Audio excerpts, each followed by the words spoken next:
प्यारे बच्चों, आज एक्सरसाइज 15.1 का सम नंबर 8 समझेंगे हम। इसमें एक बैग के अंदर 3 रेड कलर की और 5 ब्लैक कलर की बॉल्स हैं। बिना देखे हमने उस बैग में से एक बॉल को बाहर निकाला। कितनी संभावना है या कितनी प्रोबेबिलिटी होगी कि वह बॉल एक रेड कलर की बॉल होगी या वो एक रेड कलर की बॉल नहीं होगी। तो सम नंबर 8 में नंबर ऑफ़ रेड बॉल्स 3 हैं, नंबर ऑफ़ ब्लैक बॉल्स हैं 5, टोटल बॉल्स की गिनती हो गई 8। तो टोटल आउटकम्स आ गई 8। अब हम फाइंड करेंगे कि रेड बॉल की प्रोबेबिलिटी कितनी है। Probability of red ball formula है favourable outcomes over total outcomes. क्योंकि रेड बॉल की गिनती 3 है तो रेड बॉल के फेवरेबल आउटकम्स हैं 3। तो इसका आंसर बनेगा 3/8।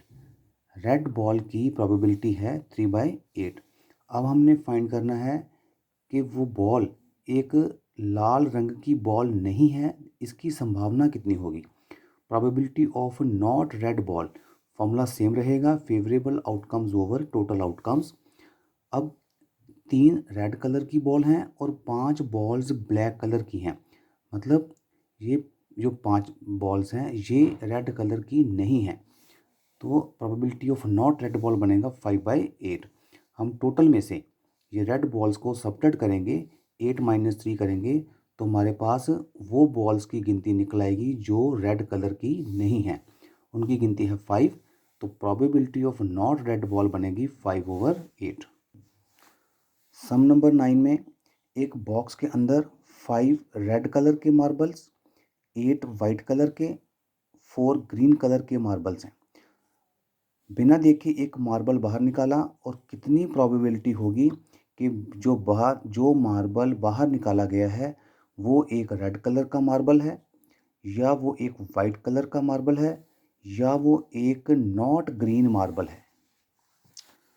सम number 9, number of red marbles 5, white marbles 8, green marbles की गिनती है 4, टोटल नंबर ऑफ मार्बल्स ये आ गया 17।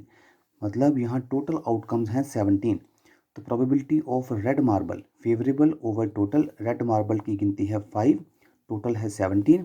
रेड मार्बल की जो प्रोबेबिलिटी है वो बनेगी 5/17। इसी तरह probability of white marble formula है favourable outcomes over total outcome.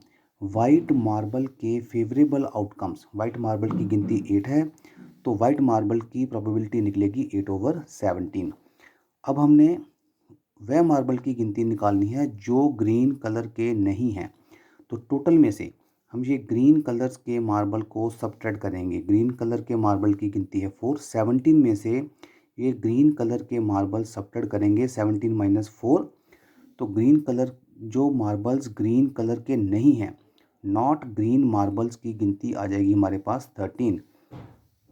तो probability of not green marble बनेगी 13/17।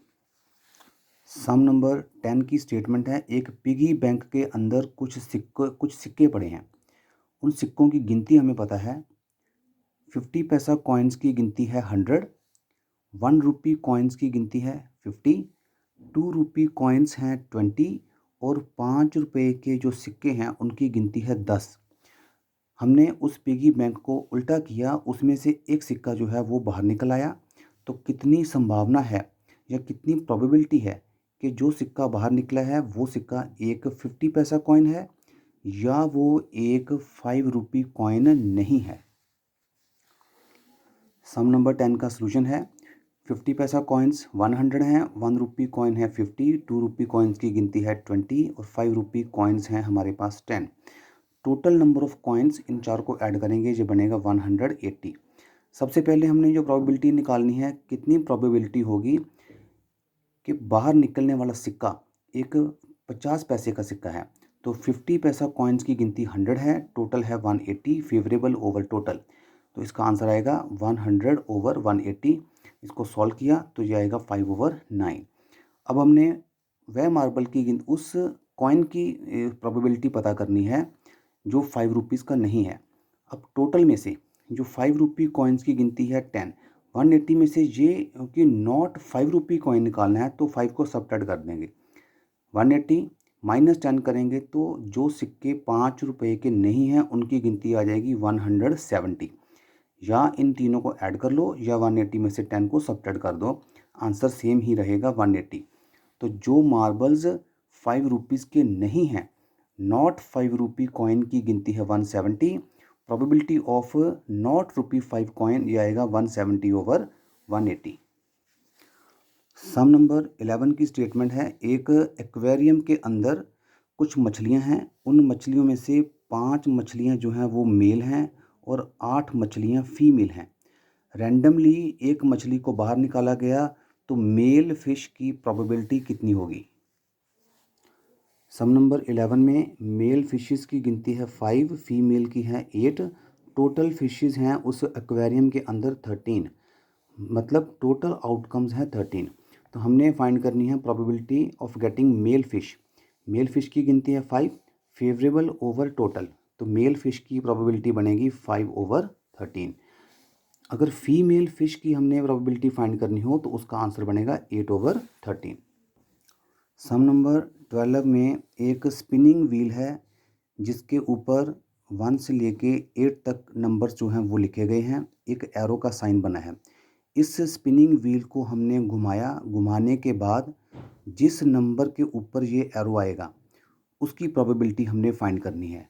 तो सबसे पहले हमने फाइंड करनी है कि कितनी प्रोबेबिलिटी है कि जो स्पिनिंग व्हील है वो 8 नंबर के ऊपर आके रुकेगा। नंबर 2, वो एक ऑड नंबर पे रुकेगा, या नंबर 3, जिस नंबर पे वो स्पिनिंग व्हील रुकेगा वो नंबर 2 से बड़ा होगा, या नंबर 4 पे हमने फाइंड करना है कि वो नंबर लेस देन 9 होगा। 9 से छोटा नंबर आने की संभावना कितनी होगी। ये 4 पार्ट हैं इस सम नंबर 12 के, इनकी प्रोबेबिलिटी हम फाइंड करेंगे।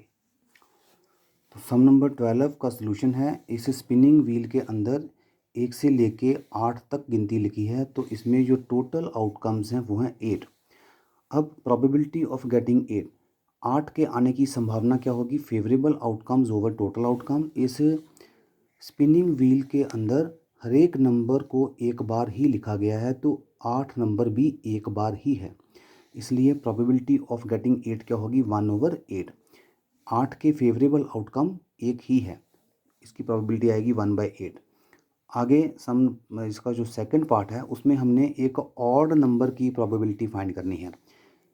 1 से लेके 8 तक जो ऑड नंबर्स हैं वो है 1, 3, 5 और 7।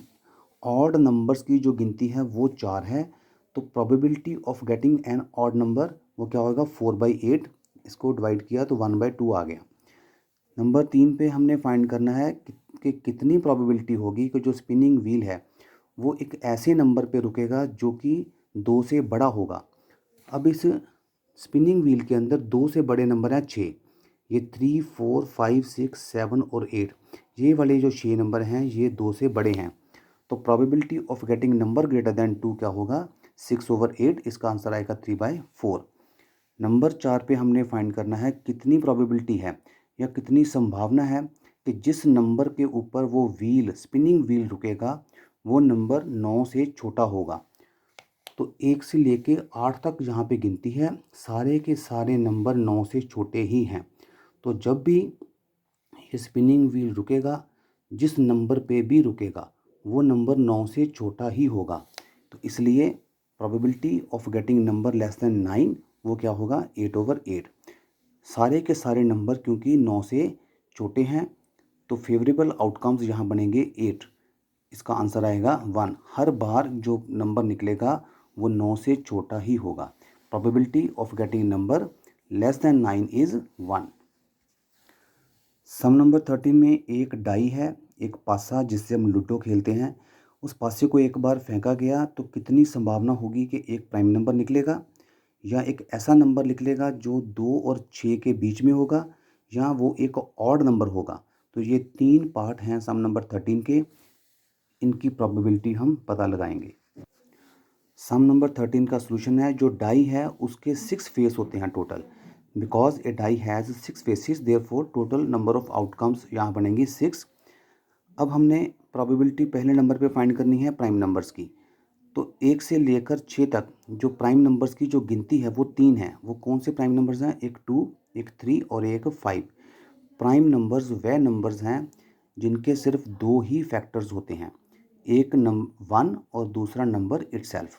तो probability of prime number favourable outcomes over total outcomes 3/6, answer आ गया 1/2। सेकंड पार्ट में हम प्रोबेबिलिटी फाइंड करनी है नंबर इन बिटवीन 2 एंड 6। 2 और 6 के बीच में जो नंबर्स हैं वो हैं 3, 4, 5। तो इनकी गिनती भी 3 ही है। Probability of number lying between 2 and 6, ये आंसर बनेगा 3/6, ये भी 1/2 ही आएगा। थर्ड पार्ट में हमने प्रोबेबिलिटी फाइंड करनी है ऑड नंबर्स की। तो ऑड नंबर्स की गिनती भी 3 ही होती है। 1 से लेकर 6 तक 3 नंबर ही ऑड हैं। ऑड नंबर्स कौन से हैं? 1, 3 और 5। वह नंबर जो 2 के टेबल में एग्जैक्टली डिवाइड नहीं होते उनको बोलते हैं ऑड नंबर्स। तो probability of getting an odd number favourable outcomes over total outcomes, ये इसका फॉर्मूला है 3/6। ये भी आंसर इसका क्या आ गया? 1/2। तो इसमें तीनों पार्ट्स की जो प्रोबेबिलिटी है वो 1/2 ही है।